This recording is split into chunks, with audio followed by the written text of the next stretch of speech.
ইউকের visa application কত, ইউকের আইএইচএস ফি কত, ভিসা পেতে গেলে কি কি করতে হয়, এগুলা নিয়ে চিন্তায় আছেন? কামন, এই ভিডিওটি হতে পারে আপনার জন্য আইডিয়াল একটা ভিডিও, কারণ আমি আজকের ভিডিওতে আপনার যত কনফিউশন আছে ইউকে নিয়ে সবকিছু দূর করে ফেলবো।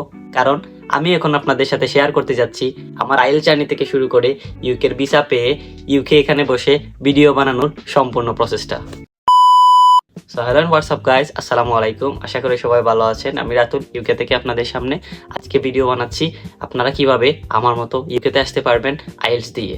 সো ইউকেতে আসতে গেলে কিংবা পৃথিবীর যে কোনো প্রান্তে গেলেই আপনাকে প্রথমে একটা মাইন্ডসেট করতে হবে যে আপনি এই দেশে যাবেন, এই দেশে পড়াশোনার জন্য যান কিংবা কাজের জন্য যান কিংবা ভিজিটে যান, যে কোনো কারণে আপনার মাইন্ডসেট সম্পূর্ণ করতে হবে যে আমি এই দেশেই যাব। তারপরে যে বিষয়টা সেটা হচ্ছে যে কোনো একটা ইংলিশ ল্যাঙ্গুয়েজ প্রফিসিয়েন্সি টেস্ট, সেটা হতে পারে আইএলটিএস কিংবা টফেল কিংবা ডুওলিঙ্গো কিংবা ওআইটিসি।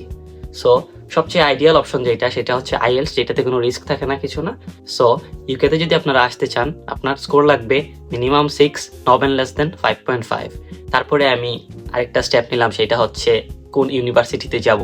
এটা হচ্ছে একটা মেইন পয়েন্ট, কারণ আপনাকে ইউনিভার্সিটি সিলেকশনের ক্ষেত্রে অনেকটা জিনিস খেয়াল রাখতে হবে যে তাদের র্যাঙ্কিং কেমন বা তাদের কোর্স কীরকম, তাদের লোকেশন কোথায়, তাদের যে ইউনিভার্সিটি সেই জায়গায় যদি আপনি থাকেন আর কস্ট কীরকম পড়বে, প্লাস আপনার জব অপরচুনিটি কেমন। ইউনিভার্সিটি সিলেকশন করার পাশাপাশি এবং এই নিয়ে রিসার্চ করার পাশাপাশি আপনার আরেকটা কাজ করতে পারবেন, সেই কাজটা হচ্ছে আপনাদের ব্যাংক স্টেটমেন্টটা রেডি করে ফেলবেন। ব্যাংক স্টেটমেন্টটা হচ্ছে অত্যন্ত গুরুত্বপূর্ণ একটা জিনিস। যে কোনো দেশের ক্ষেত্রে আপনাকে 30 লক্ষ থেকে 35 লক্ষ টাকা আপনার ব্যাংকের অ্যাকাউন্টে দেখাতে হবে। রিসার্চ করার পরে ইউনিভার্সিটি অ্যাপ্লিকেশন প্রসেসে আপনার লাগবে পাসপোর্ট, আইএল সার্টিফিকেট, একাডেমিক সার্টিফিকেট, ট্রান্সক্রিপ্ট এবং পার্সোনাল সার্টিফিকেট কিংবা এসওপি, স্টেটমেন্ট অফ পারপোজ। ইউনিভার্সিটিতে অ্যাপ্লাই করার প্রসেসটা হচ্ছে অফার লেটার। তারা আপনাকে অফার লেটার দিবে। আপনি যদি আইএলটিএস রেজাল্ট ছাড়া কিংবা অন্যান্য যে কোনো ডকুমেন্ট ছাড়া আপনি অফারের অ্যাপ্লাই করেন, তখন তারা আপনাকে কন্ডিশনাল অফার দিবে। যাতে কন্ডিশনাল অফারটার মানে হচ্ছে আপনার অফারটি এখনো স্বয়ং সম্পূর্ণ হয়নি, কিছুটা ক্ষেত্রে কিছুটা গ্যাপ আছে। সো যখন তারা আপনাকে আনকন্ডিশনাল অফার লেটার দিয়ে দিবে, তখন আপনার কোনো দিতে থাকবে না, তারা সম্পূর্ণরূপেই আপনাকে অফার লেটার প্রদান করবে। তারপরে আপনার কাজ হচ্ছে টিউশন ফি পে করা। টিউশন ফি যদি আপনার 10,000 পাউন্ড হয়, তাহলে আপনি 5,000 50% দিয়ে চলে আসতে পারেন, মানে ডিপোজিট করে ফেলতে পারেন 5,000। 75% হলে 7,500 পাউন্ড আপনাকে ডিপোজিট করতে হবে ব্যাংকের মাধ্যমে, কিংবা আপনার যদি কোনো রিলেটিভস থাকে এই দেশে কিংবা পরিচিত মানুষ, তাদের মাধ্যমে যদি আপনি পাঠাতে পারেন ইউনিভার্সিটির ব্যাংক অ্যাকাউন্টে, তাহলে তারও ভালো হয়, আপনি পাঠাতে পারবেন ইউনিভার্সিটিতে। টিউশন ফি ডিপোজিট করার পরে আপনাকে অ্যাপ্লিকেশন করতে হবে কাসের জন্য। কাস অ্যাপ্লিকেশন করার সময় আপনাকে আবারও আপনার সব ডকুমেন্ট দিতে হবে, আপনার সার্টিফিকেট সবকিছু আবার তাদেরকে আপলোড করতে হবে, এবং আপনাকে অবশ্যই তখন আপনার ব্যাংক স্টেটমেন্টটা দিতে হবে। সো তারা আপনার ব্যাংক স্টেটমেন্ট প্লাস আপনার যত ডকুমেন্ট আছে সব ডকুমেন্টগুলো তারা যাচাই বাছাই করে, যদি তারা মনে করে আপনি এলিজিবল, তখন তারা আপনাকে কাজ দিবে, যেটা হচ্ছে একটা ভ্যালিড স্পন্সর আপনার ইউকে ভিসা অ্যাপ্লিকেশন করার জন্য। এই স্পন্সরটা ছাড়া আপনি ইউকে স্টুডেন্ট ভিসা অ্যাপ্লিকেশন করতে পারবেন না।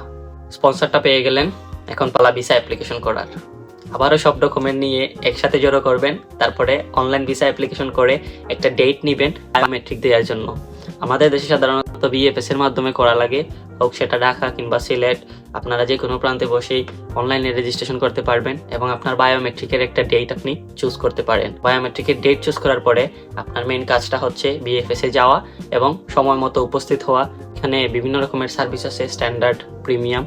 আমি আপনাদেরকে প্রেফার করব অবভিয়াসলি স্ট্যান্ডার্ড সার্ভিসের জন্য যাওয়ার জন্য, যদি আপনার কোনো তাড়াহুড়া না থাকে কিংবা আপনার ইউনিভার্সিটির এনরোলমেন্ট যে ডেটগুলো থাকে ওই ডেটগুলো পার না হয়ে যায়। সাধারণত স্ট্যান্ডার্ড সার্ভিসের মধ্যেই তারা ডিসিশন জানিয়ে দেয় 15 থেকে 20 দিনের ভেতরে। তারপরে বায়োমেট্রিক দিয়ে আসার পরে আপনার এখন হচ্ছে ওয়েট করা এবং মোনাজাত করা। অবশ্যই আপনি 5 ওয়াক্ত নামাজ পড়বেন, আল্লাহর কাছে দোয়া করবেন। তারপরে একদিন আসলো যেই দিনে আমি হুট করে নোটিফিকেশন পেলাম যে your UK visa application has been approved. এই দিনটা ছিল স্বপ্নের মতো। এরকম এক্সাইটেড মোমেন্ট ইনশাল্লাহ আপনাদের জীবনেও আসুক। সো সবকিছু ঠিকঠাক করে সবকিছু ভালো মতন প্রসেস করবেন এবং কোনো ফেক ডকুমেন্ট দিবেন না। ফেক ডকুমেন্ট দিলে কিন্তু 10 বছর পর্যন্ত আপনাকে ব্যান করে দিতে পারে ইউকে গভর্নমেন্ট। সো একটা ফেক ডকুমেন্টের কারণে আপনার পুরো স্বপ্ন ধূলিসাৎ হয়ে যাবে। আর একটা কমন কোয়েশ্চন থাকে ভিসা রিজেকশন নিয়ে। অনেকের আছে যাদেরকে Hungary visa rejection, Italy visa rejection, Malta rejection কিংবা ইউএসএ রিজেকশন, যেটা মোস্ট কমন একটা জিনিস। অনেকের ইউএসএ ট্রাই করেন কিন্তু রিজেক্ট খেয়ে যান। ক্ষেত্রে আমি বলবো ইউকের ক্ষেত্রে রিজেকশন তেমন একটা ম্যাটার করে না, কারণ ইউকের visa ratio, specially student visa ratio high.